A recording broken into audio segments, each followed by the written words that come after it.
Listeners be advised. The Soliloquy podcast discuss matters related to the human experience and many that are sexual in nature. Due to this, some conversations may surround triggering topics such as sexual violence, self harm, abuse, and much more. Please be advised a list of crisis and psychological resources will be available in the show notes of this episode. With that said, let's get started with the show. Ladies and gentlemen, may I have your attention please as we go through the following safety instructions. In the event that there is a loss of cabin pressure, oxygen mask will drop from the overhead. Place the mask over your nose and mouth. Breathe normally as oxygen is flowing even if the mask is not inflated. Be sure to adjust your own mask before helping others.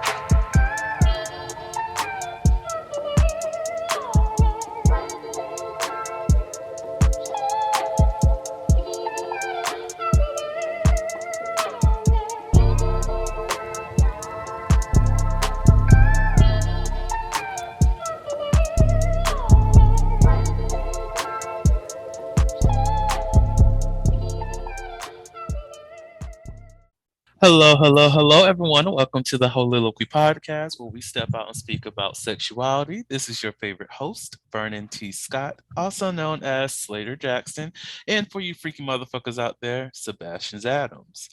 On today's episode, we are talking about sex work, and I have the pleasure of having Fortis back on the line so we could just discuss this issue in detail. How are you doing today, good sir? I'm doing fine. How about yourself? I'm doing fabulously. It's a beautiful day. I want to take a nap though, but other than that, it is great. It doesn't feel so hot outside, which I appreciate. It's Mm. a little bit cloudy, and it feels good inside. So I will have to say, it all in all, it's a very beautiful day. It's a very beautiful day. So sex work. Actually, before we go into that, um, do you mind reminding everybody about, just a brief intro of who you are, what you do, and stuff like that, just so that they can get a feel for you? Okay. Hey, how y'all doing? My name is Fortis. And once again, I would like to give a great pleasure to reintroducing the one and only podcast, um, Slater Jackson, and his amazing work and what he has done to contribute to allowing people to sexually express themselves. But I do work, I'm currently a student who's trying to work towards getting their master's. But I also just took out the time and trying to, I guess, find myself on this journey, on this sexual journey, but also self-love journey. So I think it's a great pleasure and a great thing to be amongst this. Thank you. Oh, you're welcome. You're welcome. We're very happy to have you with us. So, sex work, the thing that I am low key a part of, but not also a part of, but really I am a part of. But we're not going to talk Hmm. about that. But we are going to end up talking about that. I'm just confusing the fuck out of everybody because, hey, shit be confusing. Um, Right. one of the things that before we even, while we were drafting up this episode, we were just talking about our admiration of sex workers and our appreciation towards those who are in that field. Uh, would you like to share some of that sentiment with everybody about just how you are grateful or just how you admire what they do and their contributions to your life? Oh yes. As a matter of fact, I do feel like sex work is very is overconsumed, but it's also underappreciated. And what I mean by that is many times people don't really give them enough credit for what they're doing. Honestly speaking, people are like to demean them, like to objectify them that to people in that profession. And I think it's not very much fair when, humans themselves, this whole profession has started since the dawn of civilization. And I think people have to respect the whole thing behind sex work. Yes, sex work can be very objectifying. It can be to some extent. But the overall objective of sex itself is to seek pleasure and ecstasy and the enjoyment of being a human overall. It's a form of a relief. It's a form of relief. And that's one of the things that I do appreciate people who have taken out the time and actually allowing people to do that. So I do think people really need to respect sex workers and the profession that it is because it's not really an easy profession to be in. So that's one of the things I do want to reiterate. But also, I think another thing that I want to talk about is that besides the sex workers, I think we need to discuss the consumer part of it. Because I think they are the ones that are not talked about they're not talked about often. Mm, that's a good point right there. What about the consumers? Let's talk about it. Yes. So as a matter of fact, so there's many things I have learned over the past few years. Now, what's crazy is that many workers are under scrutiny about what they do for a living, Mm-hmm. and it's not right whether they're a male, a woman, a man or a woman, or wherever you identify as. But what's very interesting is that many people who set the same people who actually criticize them are the same people who actually support their work, yet they objectify them and make them feel less than what they are. It's Mm, dehumanizing in a way because many of the consumers themselves feel as if they feel guilty. It's a guilty pleasure for them. So mm-hmm. they don't like the fact that they are actually attracted or they have that level of desire for something that they feel like is taboo. And I think a lot of times that what people don't realize that consumers are among our very worst. They're worse than sex workers because they are enabling certain things to happen. This is one of the many reasons why it's very important that we oftentimes be aware of what we surround ourselves with because oftentimes consumers are what has created an unsafe environment for the sex workers. Mm, Many times they have these undesirable fetishes and it's not very good for anyone. It really compromises the whole thing of sex itself. That's why I think another thing it was very important to discuss this because a lot of people don't realize that consumers of sex, they are oftentimes the problem within this industry. It's not the sex workers. Sex workers are only doing what they're doing best. They're providing the service, and that's completely fine and dandy. There's nothing wrong with that. But when you have consumers that are in place and they ask for these certain things, and then on top of that, they don't respect them, that's when it becomes a huge issue. This is mm-hmm. where you end up getting high crime rates where sometimes some of them are often killed. Some people are raped and everything to that nature, especially within the LGBTQA plus community, and then it happens to women as well. So I think it needs to be discussed more often because people don't really take out the time to really penalize the consumers of sex work. They Mm. are so quick to play the blame game onto the sex workers themselves when quite frankly it's the consumer that has to take full some accountability of it. I'm with you 100%. I think often back to, just in terms of sex trafficking victims, where you have, the pimp, the John, or the whoever, you have the person who's in control of that individual and selling their body for their own personal profit. And whenever someone who is being sex trafficked is arrested, they have a rap sheet, and it's not as though that they're going after the pimp in any way. It's not that they're going after the John. They're not going after their trick. They're not going after the person who was paying for the sex. They're going after the person who was being sex trafficked. Now, this Mhm. is not to say that some like police precincts are not actually focusing on getting the pimps out of going after the pimps, because that does happen. That Mhm. definitely does happen, but you don't see too much of that because in the culture that we're in, we blame the victim quite often. We're going to place all of the hardship and accountability on the person who's being trafficked rather than the person who's trafficking them, or the person who's um, buying that product, from buying those services, buying this individual for their own personal needs. And like you said, this does lead to more rapes. This does lead to more murders, especially for those individuals who are on the extreme sick side of the taboo.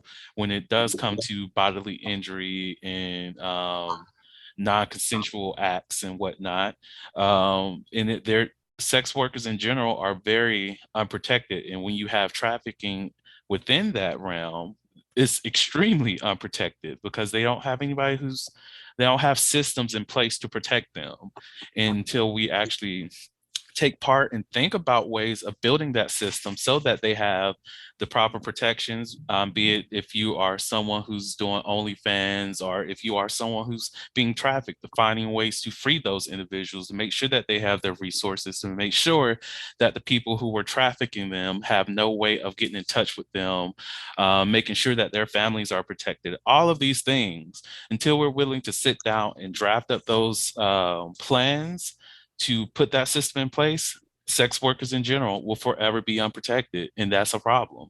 And and when you think about when it comes to what we download or view on social media in terms of consuming in that way, it tends to make a trend of what people want to see. If the system see, if now I want to say system, the algorithm sees that these it's the incest fetish thing that I'm personally referring to, where certain people, even though the individuals within those within the video may not be related in any way, but they have the captions, oh, I'm sleeping with my mom's boyfriend, my dad's girlfriend, or my sister, my brother, my cousin, all these things. And because that is being looked at so frequently, you get a lot more of that, which means it becomes a marketing strategy, which means that's a way to get your content out there because this is what people are craving or what they're searching for. And it's just like we should be working towards shifting that system so that we're not, or shifting that algorithm so that we're not fetishizing or even overly sexualizing the act of incest, because that's essentially what's going on in that particular example. Or even when it comes to highly aggressive sexual acts, like I think about that video on that I saw on Instagram about the woman who was talking about how the language that we use referring to sex impacts our sexual experiences, from, like, you know, people saying, oh, I want somebody to beat this pussy up, I want you to pound the fuck out of me, and all this other stuff, and how that contributes to people having more rough sex. And with having more rough sex and not actually tending to the person's actual desires or needs, or they think that all individuals want to have rough sex or be pounded, want that extremely aggressive partner, you have a lot more situations where a person's sexual experience may be a lot more violent, and that was not the original intent. But that's because they have that belief that all women want to have their vaginas pounded, or even on the flip side, all bottoms want to have their assholes pounded, or whatever. Motherfuckers getting shit pounded, essentially. But like those kinds of messaging is impacted by what we consume. And I think that's also a flaw in education in terms of opening up that space to have those conversations, that not everybody wants this. This is a time to have a conversation on what sexual interest might be, and just, you know, going off of that. Oh yes, you said everything that needed to be said, and I honestly agree with you on that. The media has a very invasive way of affecting people's eyes and what they consume, and I will say that I have been a witness to that, and I oftentimes have been a person that has been subjected to certain things that has happened. The Holiloquy podcast focuses on the variability of sexual expression. When it comes to sexual expression, we often depend on pornography to illustrate how one must perform sexually. For those who have not learned this by now, the stuff you see in porn is not real. Pornography provides a singular perspective of sexual expression that is not often the reality we see during our own sexual encounters. The Holiloquy podcast is a conversation that takes you outside of the compressed box of what many know about sex. Some of the topics we discuss includes kinks, condom usage, status disclosure, and past sexual experiences. The Holiloquy podcast steps out on sexual norms and recognizes that the norm is not the only normal. Subscribe today and join the conversation. And I oftentimes have been a person that has been subjected to certain things that has happened. I will give you a brief story on this person I have met. Mm, So there was a guy. He was very off-putting. So he was actually in an open relationship. He was in a married relationship, but both individuals were aware that one person was seeking another person, mm, basically. Now I understand and respect that, but there was a lot of discrepancies within the relationship. Now, from my understanding, I will be quite frank with you. These particular people were white. Now, they're a white gay couple, and they said they have not had any kind of relations with black men in general. So they had just mentioned that they were more interested, I guess, with dealing with black men.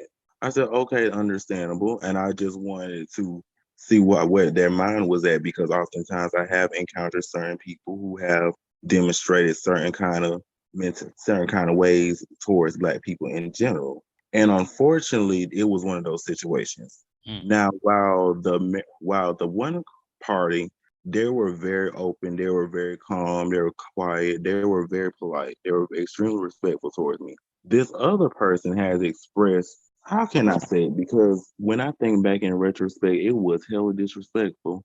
mm, So this guy, I quote, this is what he said. He said that he would like me be in his apartment and be the housemaid, be a houseboy.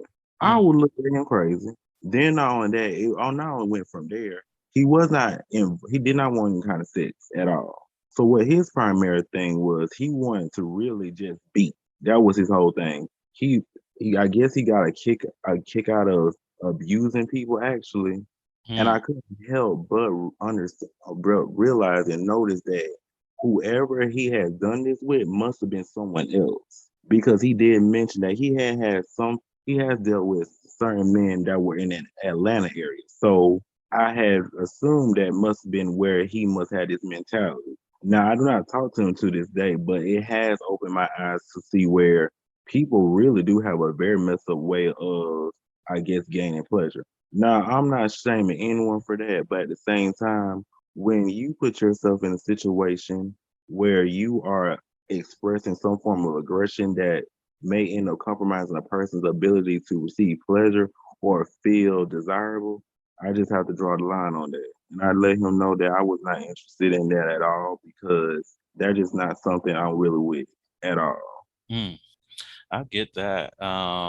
Like you said, it's not a thing of shaming, but if it is something that does compromise another person's sense of pleasure, then that's just not the thing to be going through.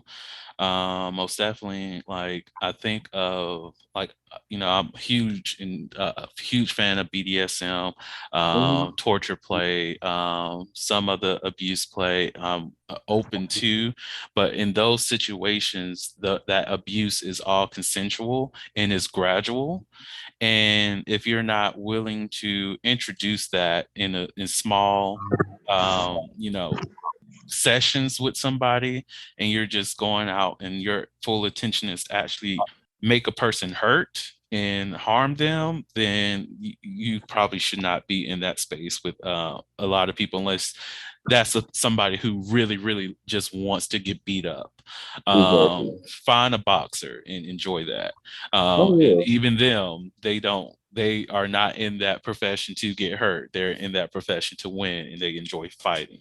So it's Mhm. like find somebody who just likes to get beat on for pleasure. And even at that, acknowledge the fact that that's still something that needs to be built up, because you cannot just introduce to some completely new person that, oh, I want to punch you full fist with all the might that I have in my body. Hell no, I'm punching back. Oh yeah. Exactly. We're not, no, you have to move into that very, very slowly. And yeah, I don't know exactly how I would have responded in that situation, but I know of my current mentality, it would have been one Mhm. of those, yeah, we're not doing this. Yeah, and I'm see, out. and I think, and I will be honest with you, I think I was really poking the beehive. Reason why I said that was because I was curious about how far would he take it. So I did try to get more know more about what is his reasoning behind it. It was just that he's a very sadistic kind of individual. He really was. And I Mm, think another thing was what I noticed between the dynamics within their relationship, they have a very dysfunctional relationship. I think it's to the point where he likes to be in control in general. And I think because he doesn't receive enough attention that he would like, as opposed to his spouse receives a lot of attention. I think to the point where he actually is jealous of that mm, because there has been plenty of times where his spouse has expressed that he can't even have no kind of hookups with anybody else because of the fact that he's always, as I quote, cock blocking. mm, That's what he says. And I told him, well, I agree with you because he's very insecure about himself. And if he has to abuse someone in order to find meaning in being empowered, then that's not something that he should not be around. But mm, that my thing is this, it's not my place. But I did express that, that's the thing that you have to deal with, mm. not me. I don't have to deal with that. Ain't So like it? I said, personally, me, I would have to cut his dick off. I'm just being honest with Oh you. my God. That was escalation. I was not ready for that. I'm sorry. I was like, no. Yeah, please don't be out here cutting dicks off. Please don't. Please don't. Mm-mm. Leave the But no, I didn't. relationship, people. Mm-mm. Leave the relationship. Mm-hmm. Protect the dicks. Protect the dicks. I'm sorry for saying that. Disregard that. Disregard that. I'm done. I'm done. What? But look, you being real. You being honest. So look, I accept it. But like, yeah, that is. I don't know what to say because Yeah. like when it comes to one, you cop blocking your own partner. My first thing was like, yeah, it's time for you to go ahead and get the fuck up out of here, honestly, Mm-hmm. because this is not a well balanced relationship. This your partner has insecurities that they need to deal with, and either help them deal with those insecurities or get the fuck out. And by helping them, I mean make sure that they get the therapy that they need and deserve. Right. But if they're not willing to work on themselves, get the fuck out because ain't no way. Mm-mm, Mm-hmm. mm-mm. We all deserve to have true happiness in our relationships because our partners are the people that we choose to be in relationships with. And if you feel as though that is incorrect, reevaluate your relationships. Exactly. Because look, call me Ash Ketchum, motherfucker, because I choose you. Mm-mm. Mm-mm. We are not. We're not demanding to be in relationships. We are not holding people into relationships. We're not holding people hostage in relationships. We are choosing to be with the person every single day. Is a choice. I understand there are some people who are trapped. I just pray that you find your escape. That's all I can say on that end. But other than that, it's a choice. It is definitely a choice. Um, Now, another thing that we were talking about was like how there's the double standard related to sex workers, Yes.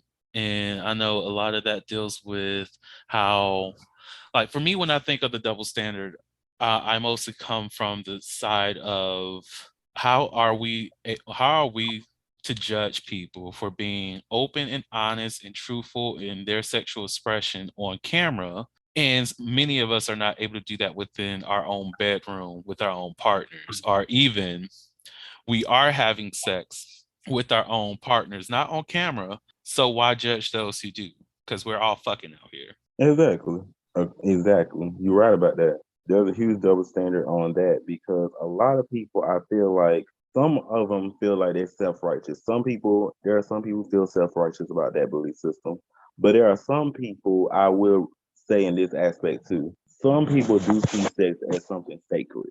And I understand that it is something sacred because it's a sacred exchange of energy. So I know it's a sacred moment. And I do respect where it comes from. However, don't put yourself in a place where you're judging someone and you can be easily judged as well. So I think that does need to be expressed as well because sex is not a secret. Sex is something that is universal. Everyone does it. And I think they should be able to be accepting of that and instead of passing judgment, learn from the experience because what I see from people who does it on camera is not only that they're open, but they're also vulnerable. They're Mm, receptive towards life itself. They just show how open minded that they are, and that's how it is. And there's nothing wrong with that. They are confident. There is everything to that nature. Also, it's a moment. Everybody don't realize sex is the you're living in the moment. Mm, And some people would like to relive that moment because anything can happen. So I do respect and understand why people like to be on camera and doing that. I don't have nothing against it. mm, It's something very interesting. It's something very worthwhile. Some people just like that. So I think there's nothing wrong, or people should not be so quick to ridicule someone because of that. Because amen. what you do in your bedroom is not what someone's going to be willing to do in their bedroom. Don't worry about it. If it's not going on in your bedroom, don't worry about it. But Check. yeah, that is a perfect example of double standards because some people do treat that they just I don't know. No, you are speaking a word today, cause like Yeah. I be getting so bothered by the well, I used to get bothered. These days I'm just like I can tell that your sex life is very unhappy. Oh Uh yeah. but I used to get so bothered by the amount of hate I will see towards people who are in the sex work industry, and I'm just like, why are you upset? Like you said, a lot of sex workers are one confident, but being very vulnerable, because to be a sex worker and as well show your face, show your body, show your appendages, your private areas, you are exposing yourself to so many people to look upon your body. And some may love what they see and some may hate what they see, and you have to deal with all of that every time you produce any kind of content. Right. And that level of vulnerability is something that most people aren't brave enough to step into. Not saying that they have to, but you Right. still have to respect that that is still a moment of bravery. That Mhm. in the culture that we live in, that they're because we have to ascribe these labels to everybody. They are activists in this moment. You Oh might as well yeah. say they They are are. they're making a message they with their work. They are making statements. They are doing things that other people find uncomfortable but they love to indulge in, or they are, like you said, like we were talking about, consuming on a regular Mhm. basis. Like, don't act like this is something completely new when you were just watching it last night. Right. On top of that, I hate the fact that um sex work does get a very negative rap when it comes to what someone may be doing off hours, like outside of like the typical 9 to 5 job. Like if I'm a teacher, or if I'm a professor, if I am a clergyman, and if I'm an administrator, CEO, whatever the position is, and I'm doing sex work on the side, if you see this the videos, why are you trying to make sure I get fired for doing things that adults can do? You make the statement Mhm. because my children might see your videos. Why do you not have parental control on your internet? Why do you not have these things to block that content from your children so that they are unable to view it? Why don't you know how to utilize those things on your services that you have to prevent your child being exposed to anything that you don't want them to see? That is your choice as a parent in that moment, or your Mhm. choice as a consumer if you don't have kids to not indulge in that content. It does not impact what I do during my 9 to 5 job. This is me working on my free time.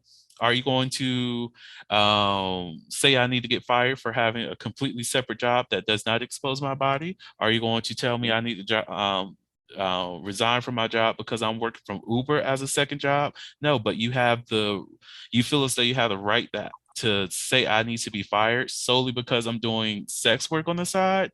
Fuck out of here. I agree. And this is another thing that really rattles me. People fail to realize that as humans, we're multidimensional. So we have very much different ways of expressing ourselves. And there are different ways that we have to advocate for ourselves. And we have to realize that the problem is, and I think this is what's going on within Western society, they are so fixated on, they have tunnel vision. They are fixated on one point of view of a person Mm, because that thing with them is something that they idolize the most. But if it's something that I'm gonna be honest with you. There's sometimes that if there's something that they really like to the point it's a point of obsession. And if they despise that, they're gonna find some type of way to demonize it and turn it to something even less than what it actually is. Basically, they're gonna make an anthill out of a mountain, basically. Mm, That's the point that I have met many people. Many people expect you to be one dimensional, while the person themselves are multidimensional. So yes, the person is an instructor. Yeah, they definitely know how to educate people, but they probably even better at educating people in bed. Probably they're good at sex in bed. And what's wrong with that? There's nothing wrong with that. none. That's just their that's just on their part. That's just on their time. They just have to realize and respect that. But the problem is people around here have tunnel vision, and I have met many people who are like that. So it's quite unfortunate because they just want to see you as a person that they would like to see, Child, not what you want them to see yourself as, but what they want to see. you better have me acting up because that is the one thing that I I hate so much in like the Western civilization mindset is the monolithic behavior or belief system that we often try to ascribe to a lot of people as though, like you said, are as though we are not multidimensional. Like Mhm. that's why we get the concept that all Black people are supposed to be this one thing, and we've been arguing that fact that we are not a monolith and stop trying to make us that. And Exactly. but that is the culture that we live in, where you have to be a certain image, and that image is quite frankly provided by the white straight man. Or even when it comes to queer spaces, it's still within the guys are under the lens of the straight white man. And look, this is something that I am researching independently, is how, like, when it comes to porn, we still operate in those spaces, most definitely when it comes to like well produced pornography, where everything has a heterosexual undertone. Why you might see a lot more feminine bottoms in the porn space and masculine tops, because that is the interplay that people are used to, rather than the opposite. Right. Or Exactly. you might see when it comes to trans porn, um, um, you'll have mostly trans women who are still penis owners that are topping or penetrating masculine men, is not in a way to emasculate or anything like that, but it's easier to see that as pegging rather than having the female or how to word this properly, a vulva owner. I see that as a security blanket, honestly. That oftentimes that's why I usually coin that as security blanket. What? Whenever men oftentimes want to deal with men who are more feminine in nature, which Hmm. is nothing wrong with that, I oftentimes would say that they use their feminine, the men, they use emasculate men as a form of security blanket because that gives them comfort in knowing that they're dealing with someone who's feminine. And that Mm, does reinforce that conditioning that we grew up on that is supposed to be normal because that's the normal way of society view it. mm, So that's why oftentimes when I encounter men who oftentimes will like to say, "Oh, you'll be even better if you're in a dress," or just say certain things like that. I'm like, well, you know what? This is not gonna work because you're not gonna sit here and continue to emasculate me. If I want to dress the way I want to dress, I'll dress like that because it's my mhm. personal choice. But don't Right. sit here and do something such as trying to emasculate me simply because you're not securing your own sexuality. So Mm, basically, you're so quick to emasculate me through doing things such as making me into someone more feminine, when clearly you're the one with the issue because amen. you're just using me as a security blanket. You're using the feminine items as a way to help you feel more secure and make you feel more comfortable in what you're doing or what you feel ashamed of doing. So Mm, yeah, it is. I noticed that people don't really realize most men will do that because it's a security blanket for them. It makes them feel mm. secure. And granted, I am so appreciative of the show and I love its purpose. The show pose. It wasn't until after that show came out and things became a lot more mainstream about, supporting trans women and trans men and whatnot. Before then, I always saw well, not always, the majority of times of me exploring some of these sex related apps, I will still see, the no fats, no films, no old people kind of thing. And um, uh, I also see the statements that if I wanted a woman, I'll date one, Ooh. to double down on the fact that they don't want anything that's feminine. They really want masculine. And Mhm. then there was I swear, after Pose, after like season two, I start seeing a lot more people opening up, which I'm happy for, to experiencing sex with trans men and trans women. Mhm. But these same individuals are like only trans, only yeah, just only trans.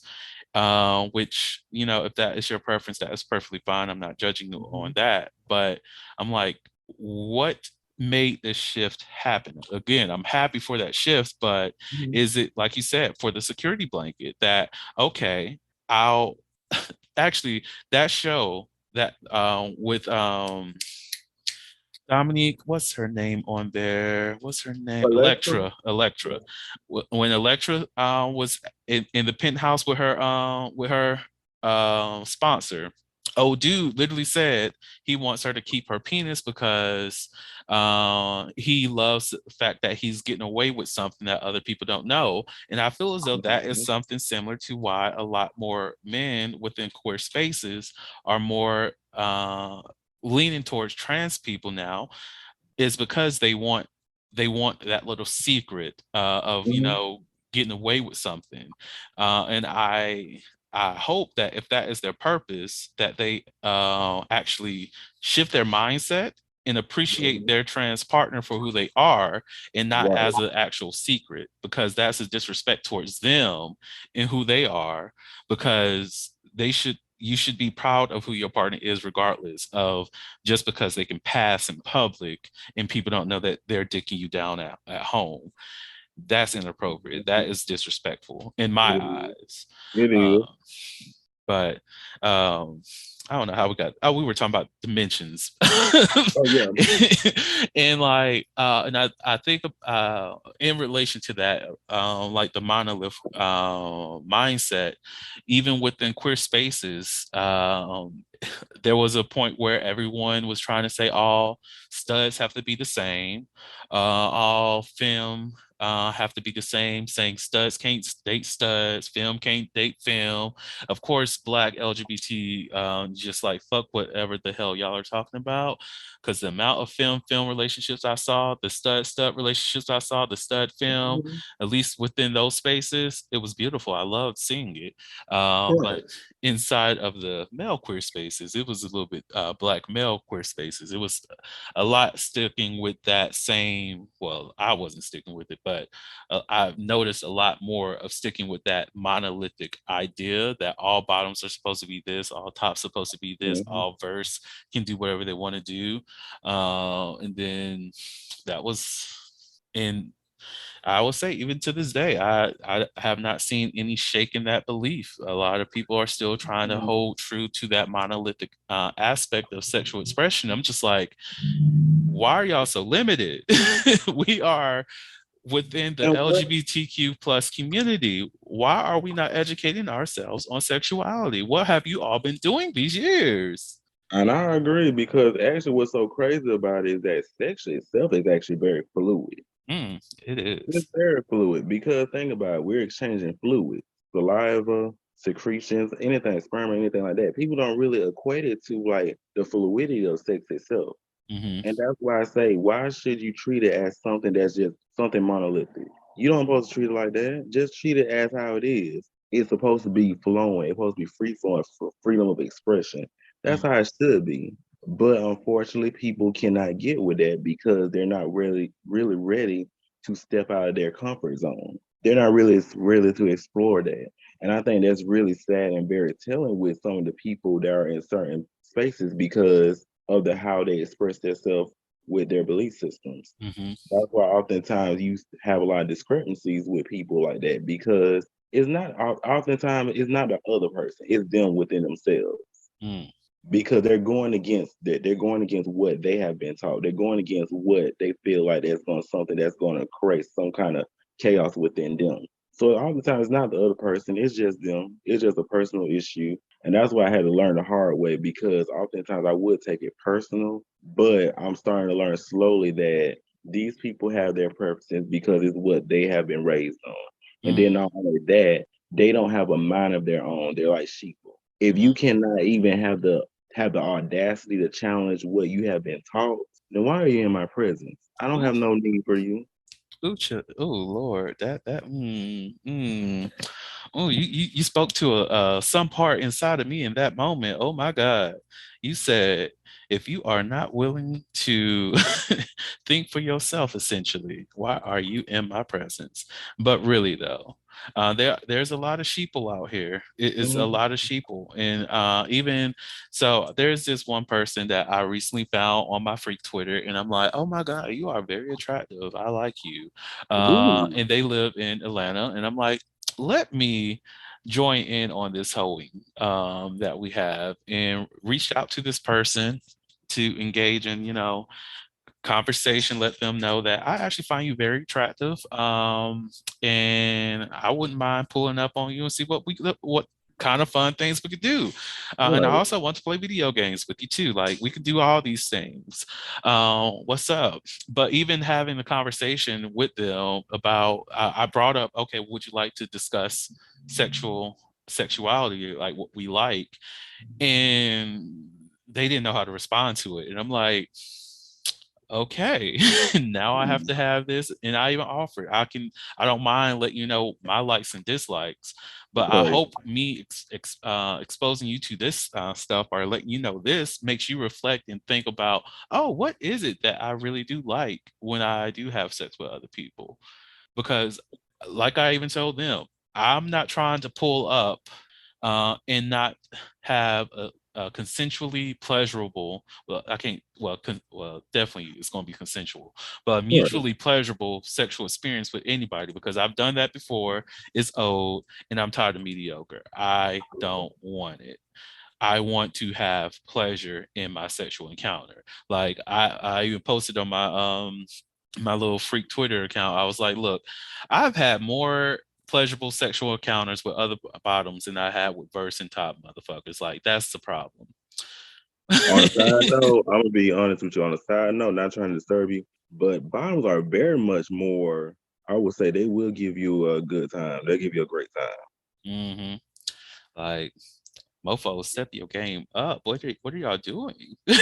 What are you doing? And I love it here. If you can't beat where I'm Mhm. at, then you're not going to win me over. It's fun here. I'm having fun. Uh, but like that, well, to transition into something else that we were talking about in our intake meeting before we wrap up the show and whatever, and go to the questions. We were talking about the different dimensions related to being a sex worker, and that's Mhm. mostly in terms of like how there are different things that it's not just being on the pole, it's not just being a victim of sex trafficking. That's something completely separate, of course. And then there is not about being somebody who's in adult filmmaking. It's a very diverse thing. Um, what are some of the dimensions that you yourself are aware of when it does come to like sex workers? That's a very good question because I'm gonna be honest with you. I want to become more educated on it myself because Mhm. honestly speaking, oftentimes when you listen to other people and their perspective on it, it's not something that's sometimes some people, not all people, they only express their dislikes, their bias towards it. They don't ever provide a full range of ideas or depth to what they think because of the fact that it just validate through their own opinions. Mm, I need education. I need knowledge to know what is going on. And that's one of the things I always want to educate myself on the whole thing with racial disparities, on what people who are more likely to come to do themselves, to commit to doing sex work. Also, I would like learn more about what form of empowerment, what ways do it help them empower themselves in some aspects? I like that. Well, let's see what I have. Well, in terms of like on the education side, there's like you have actually sex education is I say a niche within sex work. So that is definitely something that I personally consider sex work. Sex coaching is definitely sex work, even if you are only focusing on body work. That's also sex work. And when I say body work, I mean more not necessarily massage, because that does fall under the category of body of sex work. I mean, of body work. But in terms of the sex work side, is helping people understand their bodies more as it relates to sex. That Right. can be learning different techniques to masturbate yourself. It can be having ownership in your body. One of the things, if I actually start building this workshop or this retreat, is to have a retreat where myself and my guests go through the phases of bodily autonomy, going from, group counseling session. Actually, that's going to be last. What is it? Start with a foot massage, then full body massage, acupuncture, then a nice bath. Um, that way you've already worked on the body side of things, and then it switches over to the spiritual and mental side. So group counseling session or coaching session, whichever one.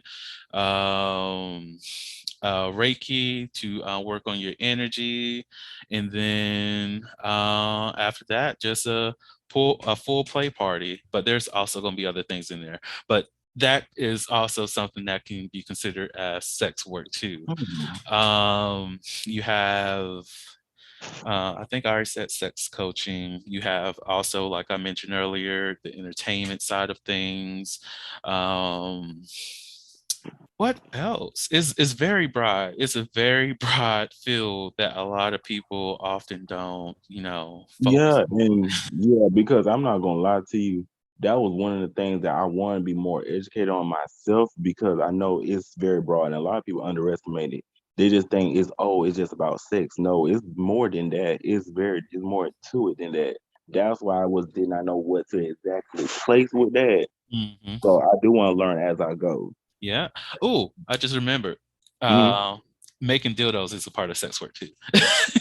Oh, actually, I wanted to learn how to make that myself because you can't make it out of soap. You can't make it into soap. Mm. Ooh, that would. Ooh, you now. Not that you're giving me ideas of things. We'll talk about this after the call. People gonna be Yes, like, because actually I had thought of some ideas behind that. I mhm. thought like, ooh, I said I kind of like this. I said, ooh. And also, Yes. ooh, one more thing, not trying to get you too caught up with it, but well, maybe I am. But okay, like you can make also I thought about this. Like, you know how some people like make jello shots and things like that? I also thought about something related to like making a dildo shot where you can actually like make a jelly filled dildo with with with Mm. liquor in it or something like that. I was just thinking of different ideas just to have fun with it because I think there's a lot you can do. It is. Now, I don't know for sure that exists. It might, but it might not. Mhm. But hey, I'm here They for it. got Do gummy it. they got gummy dildos. Hmm. Gummy. So yeah, anything possible. Anything's possible. Look, I was thinking about, a dick syringe just to facilitate that. Right. Look, just be looking at people taking a shot out of a dick syringe is just funny. Mhm. So now that we're taking shots out of dick syringes and whatnot, let's see what else we have not done yet. With a little bit of never have I ever. Are you ready? Ooh, I'm ready. All right. Never have I ever. Well, I know I have on this one. Sorry. Never have I ever had sex while I was really drunk. I have never done that. I'm not much of a drinker, and plus the times that I have actually drunk something, I don't know. I just don't feel intoxicated. Mm, I feel you. That sounds like you have a very high tolerance for alcohol. Yeah, honestly. because I yeah, because I was like, and I actually tried, and I'm like, oh, I can't do this. I guess because I don't have no kind of desire to be drunk or something. I don't know Hmm. what it is. It may be a mind thing, but I guess because of that, I just can't experience the whole thing of being drunk when people talk about it. I was like, oh, well, I don't know what the hell y'all talking about. Yeah, we speaking a whole different language. Look, I was like, I said, good for y'all though. God damn. I would say it's not worth it. Hmm. I know I've drank a lot in the past and had my fill. It's just like I don't want to be super drunk. I never actually wanted to be super drunk until I wanted Right, to like keep up with everybody else. right. And that's how I learned. I have a very high tolerance, but I will rather just be chill. I love a good margarita though. I love to Hmm. just go to a place, have a couple of drinks, and just be great and just be happy. But the drinks don't have to always be there. Like I even know once I do settle down and start raising kids and whatnot, I don't plan on going to any restaurants that have alcoholic beverages with my children because I don't want them to be around that. Right. Um, which means there's a lot of restaurants that that just serve alcohol, which annoys me. But I feel like those spaces with alcohol there are not the proper places for kids, because I don't want to socialize my kids of thinking that's the only way that you have fun. Hmm. I want to make sure that they know that you have a lot more, and that's pretty much how I was before I start drinking. Is Hmm. to go out and enjoy myself, to have fun without the influence of alcohol. And it's really not, it doesn't really, for myself, it never really, well, okay, sometimes it did enhance the fun that I was having, but not too often. It's great to play drinking games, I'm not going to lie, Hmm. but getting super drunk is not the move. The concept of binge drinking is horrible. It's unhealthy, extremely Hmm. unhealthy. But like well balanced control while drinking and having a good time with your friends, oh yeah, do that shit. It's fun, but not to get drunk. Um, Hmm. so another one. Never have I ever had sex in a quiet public location, such as a library or a museum. My sex life is boring. I have not done that. Only time that I had sex somewhere would probably be in someone's basement, Mm, and their brother was actually living. They were actually up. So, mm. I I want a basement when I grow up, honest. When I grow up, like I'm not already a whole ass adult. When I get the finances to do so, I do want a basement. But outside of that, I've had public sex before. It was at a park. I've also so there was this time when I was just, a little bit of an exhibitionist, and I did not whip it out or anything. I did not. There was nobody else around me. These were the days of the beautiful and wonderful Tumblr porn. Oh my God. yes, I remember those days. I remember. So during those days, those beautiful days, I was at the school library. I was also like, I think I was 19 at the time, but I was at the school library. Was supposed to be doing homework, and then I was like, you know what? Let's go on to Tumblr because I don't know what it is that got me all kinds of Renzi, baby. Got me feeling some type of way. So I log into Tumblr, went to my favorite porn account, and start, scrolling down, looking at stuff. And I'm looking over my corner of the computer, like, okay, nobody's in here, nobody's around, nobody can see me. I minimized the screen a little bit to where you can't really see everything that's there, but you can see some stuff. And I kind of just rubbed myself off, like above my pants and whatever, until I came. And that was actually a very exciting moment in my life. Oh my! I never tried that. Oh. Would I try again? No. I, Oh I yeah. I'm in my adult ages. Mm-hmm. I know a lot better.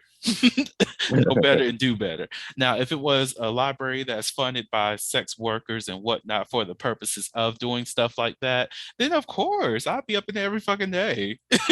Like, I'm surprised they have not done that by now. I think they can do a lot of research behind that. look, I agree. This is why people know I cannot look. If I'm a billionaire, Mm-hmm. there will be a lot of sex focused things. Mm-hmm. I will love to purchase a whole town that's its only purpose is to dive deep into sexual expression. Everything's Mm-hmm. consensual, and you understand that from the moment you come in. Nobody can gain entrance that's under the age of 21, actually under the age of 25, because 21-year-olds be acting up. Um, Mm-hmm. we want to make sure your brain is fully developed. All Um, right. no one under the age of 25, and it's just enjoying yourself. We have adult workers, we have all of that great stuff. Education, it's gonna be a thing, y'all. It's gonna be a thing. Y'all heard it first on the Holiloquy podcast. It's gonna be a thing. Mm-hmm. So, um, would you like a sex question? Yes, that's fine. I don't mind. All right. Have you ever had a one night stand? If yes, how many? Oh no. So I gotta tell my body count. Oh, Look, I don't even remember my body count. I stopped at 10. oh yeah, cause I had plenty. So especially up in a different state up north. Oh God, that was very interesting. Ah, yeah, I did have one night stand. The one I mentioned earlier, that was one of them. Mm, The other one, let's see. Now this one was actually about a month ago, but this was actually in Augusta. Now we have not ever spoke to each other again. Now he had made several attempts to contact me as far as wanting to link up, but because our schedule kept conflicting, I couldn't link up with him no more. mm, So it was unfortunate because he was actually one of my favorites, but that's neither here or there. But most of my one night stands, they were actually pretty bummy. I'm not gonna lie to you, they were pretty bummy. There damn. was, yeah, they were pretty bummy. The one that I remember from one was the time when it was about a year ago, and this was actually during the holiday season. And the reason why I said it was kind of bummy because the fact that the guy was very rushed. He was rushing me for one. So it really kind of just messed up everything for me. I just was not feeling it or anything like that. And it was not all like what I was expecting. So I think that's why I was just not as excited as I was about it. So I don't know. Hmm. Well, I will say for myself, I've had plenty. Don't have look, I like I said, I stopped doing my body count after 10, and that Mm-hmm. 10 happened like within the year after I lost my virginity. So the body count just doesn't exist. Divide the shit Mm-hmm. by zero. It does not exist. But I would say, I whenever I do actually hook up with people, it is with the intent that there will be another go round. Because sometimes you might not have that A1 energy at the time. So Right. it's like, if not, we could see what happens the next time we meet up. I don't mind giving somebody a second chance. If the second chance is a fail, it's just like, yeah, it's just not going to work out, fam. But essentially, if it's something bummy that I'm just like, yeah, this just absolutely cannot happen again, I don't entertain it. Mm-hmm. I like those are the most disappointing sexual experiences, and if I don't count you in my body like an additional body, just know that you will never get another chance with me. Like it's yeah. Mm-mm. I completely understand.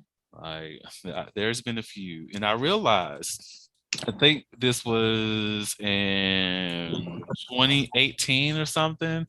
2018. Yeah, it was 2017, 2018, one of those years that whenever I have, okay, whenever I have a very, very good sexual experience, I'm more thirsty than hungry. So I probably might want to get something to drink. Now, if it's a horrible sexual experience and I did not appreciate it, my thing before I recognize this with myself would be to go grab something to eat, and look just so that meal could be a little bit more satisfying than the sex I just had. Oh wow. Yeah. And once I realized that, I was like, damn, subconscious me is hella disrespectful because wow. Oh. Like, who does that? That's not okay, Burning. But I don't do that anymore, I think. I don't. I don't. I haven't. I haven't done that recently. So yeah, there's that. On that note, now that people realize, oh my God, Vernon, you was low-key a little bit brutal. Oh my. Mhm. Um, now that that is out there, do you have any last words that you like to share with the audience? I would like to say thank you so much for tuning in to this current podcast. I would like to wish y'all a happy and great day and stay safe and just stay well and just sexually enlightened. Yes. Oh, and speaking of sexual enlightenment, y'all motherfuckers better remember that November is coming up. There's going to be some special shit coming out for y'all. A lot of fun, a lot of conversations, and greatness. Season 1 is coming to an end, and guess what? We got season 2 coming up next year. Y'all motherfuckers better get the fuck ready. On that note, thank you all so much for listening to the Holiloquy podcast, where we step out and speak about sexuality. Just in case no one else told you this today, you are beautiful, you are worthy of joy and happiness, you are enough and then some. You may not live up to the expectations of others, but that is okay. You are only required to walk in your own shoes. May each day you live lead you towards abundance. With that said, love you all and see you next episode. Bye. Thank you for listening to the Holiloquy podcast, where we step out and speak on sexuality. You can subscribe to the podcast through your favorite podcasting app and find us on the web at www.holiloquy.com. That's www.heauxliloquy.com. Share the podcast with your friends and join the conversation.